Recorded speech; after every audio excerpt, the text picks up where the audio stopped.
সিলেটে ফুল বিক্রেতা ফাইজা নামের এক ছোট্ট মেয়ে ভাইরাল।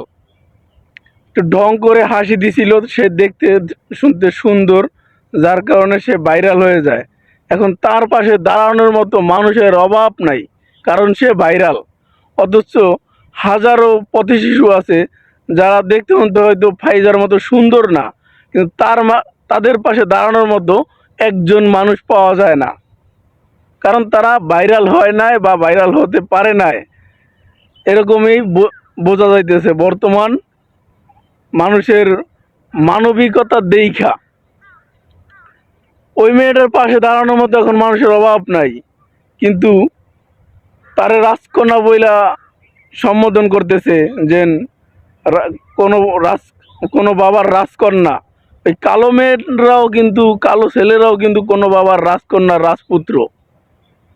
আপনি যারা রাজকন্যা বলতেছেন হয়তো দেখতে শুনতে সুন্দর, ঠিক আছে, তার হাসিটা সুন্দর, মায়াবী, যার কারণে তারা আমি রাজকন্যা বইলা সম্বোধন করতেছেন। ওই কালো মেয়েটাও কোনো বাবার কাছে রাজকন্যা। আপনারা এটা চিন্তা করেন না। ওই কালো মেয়েগুলার যারা দেখতে শুনতে সুন্দর না, তাদের পাশে দাঁড়ানোর মতো মানুষ আমি বাংলাদেশে দেখি নাই। এইসব ভিউ ব্যবসা, ভণ্ডামি বাদ দেন। যারা এগুলো করতেছেন শুধু ভিউ ব্যবসা, ভিউয়ের জন্য আর টাকা ইনকাম করার জন্য, ভাইরাল হওয়ার জন্য এগুলো করতেছেন। হ্যাঁ, এক গালিবয় রানার যে দায়িত্ব নিছে তাবিব মাহমুদ, তার মতো হইলে ঠিক আছে, কিন্তু তার দিয়ে আপনারা ভিউ ব্যবসা করবেন, ভিডিও বানাইবেন, লেখাপড়া করাইবেন না, তাইলে তো আর হইল না। ওই যে ভাইরাল সুমাইয়া হয়েছে, ওই সুমাইয়ার জীবনটা নষ্ট হয়ে গেছে, কারণ সে যারা টাকা ইনকাম করতে চায়, ভিউ ব্যবসা করে, তাদের হাতে পড়ছে, ভালো মানুষের হাতে পড়ে নেয়।